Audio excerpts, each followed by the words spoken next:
Are people taking advantage of you? Are you being taken advantage of? That's what we're going to explore today in this video specifically. A lot of you who are entrepreneurs, salespeople, real estate people, just salespeople in general, you don't realize how a lot of people are actually taking advantage of you. I'm going to point out some specific ways that people do it today, and then give you some tips potentially at the end on what you can do to ensure that this doesn't happen to you, and so you can kind of draw that boundary in that line, okay? The first one is this. A way that people take advantage of you guys, right, as salespeople, is an imbalance in commitment levels. Let me give you an example. How many of you will bend over backwards for people and do all this legwork, research, right? Like specifically in this video, we'll say for the real estate people, how many of you will crunch numbers and do all this stuff for somebody who won't even return a phone call, who won't even commit to meeting with you?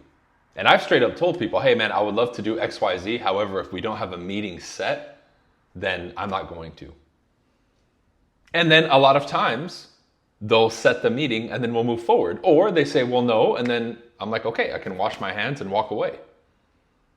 Like, I'm not somebody's free little servant. Now, a lot of people have an issue with this first point because, well, we're supposed to do this and that. Look, who said you're supposed to bend over backwards for people, go out of your way to do things when they have zero skin in the game? We're talking about business here. And the only reason that a salesperson would do that is because the thought process is, well, if I do all this stuff for me, then they'll commit to me. No, they won't. How many of you, and you can leave a comment, have been burned? How many of you have been showing homes to buyers and you're like, well, I don't want to ask them to sign the agreement, right? This is pre the NAR settlement. I don't want to pressure them. I don't want to do this. And then you get a phone call after working with them for a month, 2 months, 3 months, 6 months. We went with somebody else. We submitted an offer with another agent. And you're left with empty hands, broken promises, a broken heart, and no money in your bank account, no commission check. Leave a comment if that's happened to you or if you've heard stories. That way people can see. But you have to draw the line. So the easiest way that you can come to a solution on this first point is to simply ask somebody and say, hey, in order for me to do X, Y, Z, we will have to blank, set up an appointment, agree to meet sometime this week and get that in the calendar, and then I'll prepare for that meeting and get you this information. You're going to have to set some sort of boundary and some sort of process and outline to say, hey, I will comply and do this if you do this. That way it's a back and forth. There has to be reciprocity here. There has to be some sort of, give from each side. If you just give, and they're just taking, that's not a professional relationship. That's you being taken advantage of, period. End of story, right? Cool. That's number one. Number two is the people who want to run the show. The clients that you have that maybe have a little bit more of like a domineering type of personality, or, they're more control freaks, right? Which is fine in their personal life. It's not a problem. But when you allow somebody to try to run the show and tell you how to do your job, they're taking advantage of you, because the outcome of that is never a positive one. It's never a solution. How many times, again, for those of you in real estate, have called an agent because maybe you're showing a home to a buyer and they're interested, and you're like, hey, how did you guys come up with the price? Oh, it's what the seller wanted. And then you look and it's a $500,000 home, but they listed the home for sale for $650,000, and you're like, dude, you're in freaking La La Land. What's going on? Well, it's what the seller wanted. Who cares? It's our job as professionals to guide them. But you as an agent, in that case, you should not list that home. You should walk away. Now, the reason that in that instance, in that example, the agent is doing that is they think allowing themselves to be controlled by the client will give them some sort of benefit. It's self-serving. They're basically saying, hey, I know this isn't going to sell, but I'm going to put it on the market because then I might get some activity online and I might get some buyers, right? It's very self-serving. So both are at fault there, because the agent has to take responsibility and say, no, I'm going to walk away. Because if everybody walked away, that person who's in La La Land would have to eventually accept reality, or they would just hold off and they wouldn't put their home on the market. Because that's what causes issues in the real estate market, is examples like that I just gave you. Both parties are at fault, right? But whenever you have these control freaks, these people who, no matter what, even though you're the consummate professional, you're doing everything right, they still want to do things their way, they take advantage of you. And many of you, because you want to be polite, you allow that to happen. And it could be micro or macro. It could be big or small. Let's say, as an example, right? Contractually, there's timelines. When we, send an offer, right? When we respond to negotiations, there's timelines on everything. We have a week to do this, a day to do that, 3 days to do that. If you have somebody who, again, because they're a control freak, wants to take their sweet time, dude, time is of the essence. We have, 24 hours to respond here. We can't just take our sweet time because that's the way you do things. But you guys, again, because you don't want to confront them and you want to be too nice or you don't want to upset anybody, right? You fail in that position, so you end up harming them and yourself. In most cases, it's best just to walk away from the extreme control freaks. But they do take advantage of you guys, and because you think you can get something from it, you allow it to happen. Like the example I gave you of listing an overpriced home. That doesn't benefit anybody. All it does is advertise to the neighborhood, to you realtors, because I get it. Outside of me and maybe a few small percentage of people giving you real advice, you'll be told, oh no, just take the listing, right? And just get your name out there, get a sign in the front yard. No, that's the dumbest advice. That's from unproductive, unskilled, unprofessional realtors giving you that advice. That's ridiculous. Anywhere else that wouldn't fly. Oh, you've never done a surgery and you don't know what you're doing? Just cut people open to figure it out. Like, what? Those doctors would get sued for malpractice and lose their license. That doesn't happen in our industry, unfortunately, which is sad. And I think that has to change. But see that for what it is. The control freaks, right? Now, that's number 2. We could talk about that all day, but we'll continue. Number 3 is the people who want to play this game of, I only, like, as an example, right? I've set an appointment with a client, right? Or they won't even agree to that. Then they'll send me an email and like 5 other agents and say, hey, this is what we want, right? It's kind of, in essence, like a control freak, but this one's more into the slot of communication.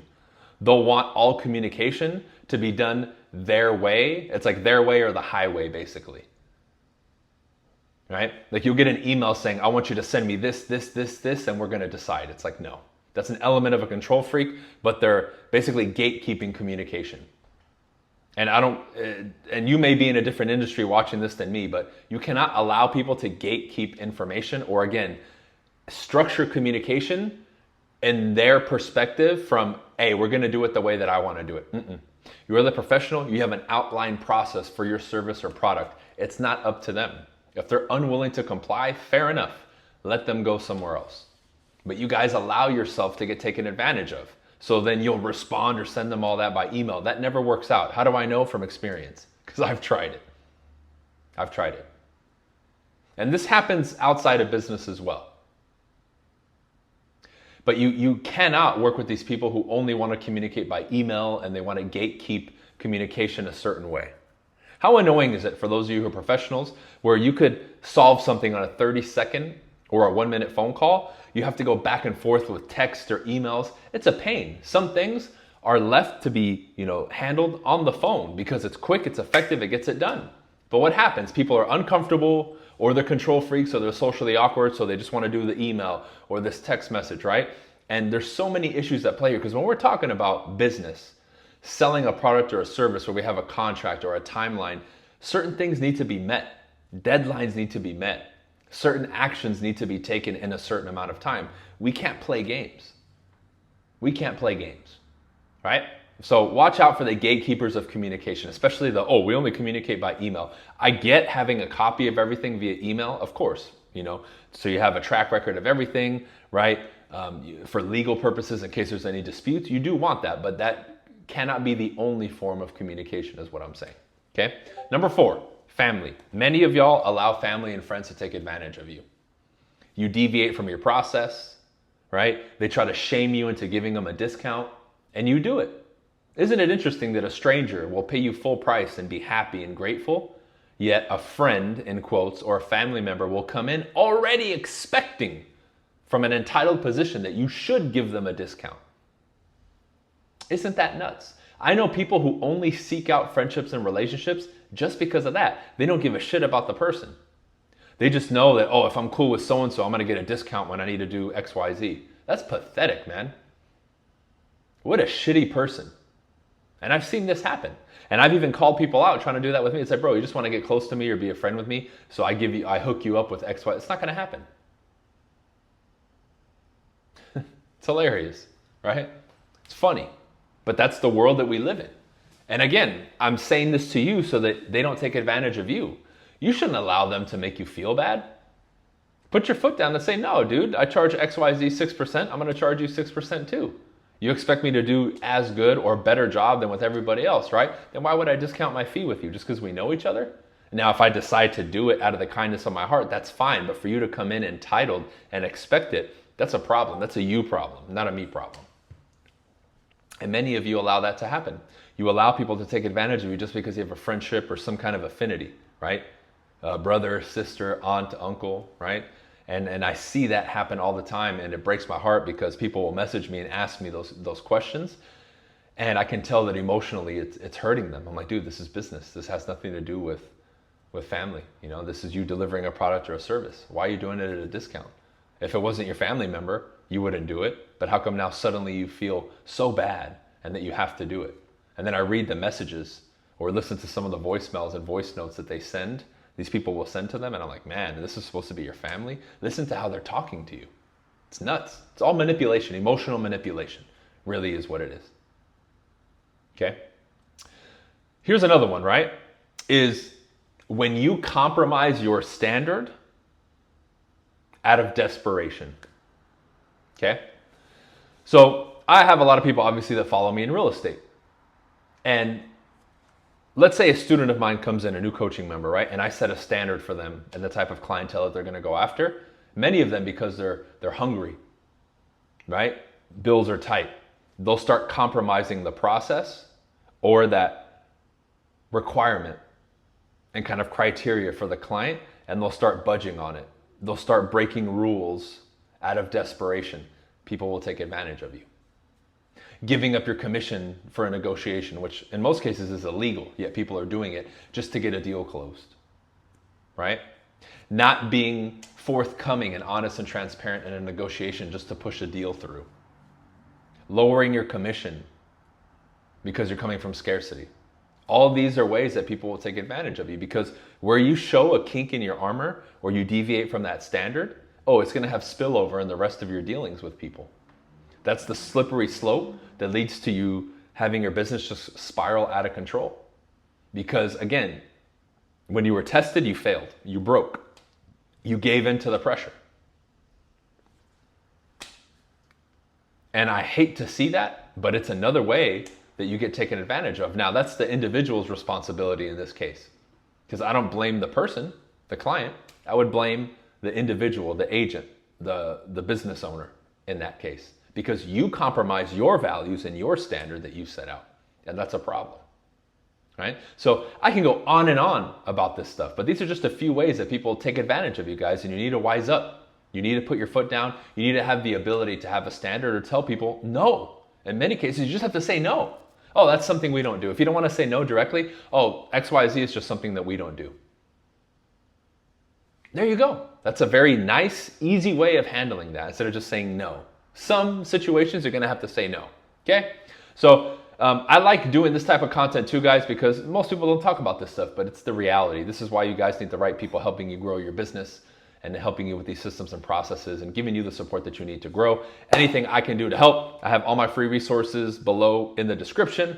You guys can contact me on my website, right? I have coaching, training, courses, whatever you want, hit me up. You can always schedule a strategy call if you're really serious about getting some training from me, and we can see if it's a good fit. Other than that, leave a thumbs up, leave a comment below as well. And yeah, share this video on your platforms, and we'll see what happens with this channel. You know, when I originally set out, I wanted to grow this channel to 1 million. I still do. I know I've dealt with a lot of BS with the internet and, you know, the censoring and all that stuff, but maybe we can still get this channel to 1 million. All right. Appreciate you guys tuning in. We'll see you on the next one. Peace.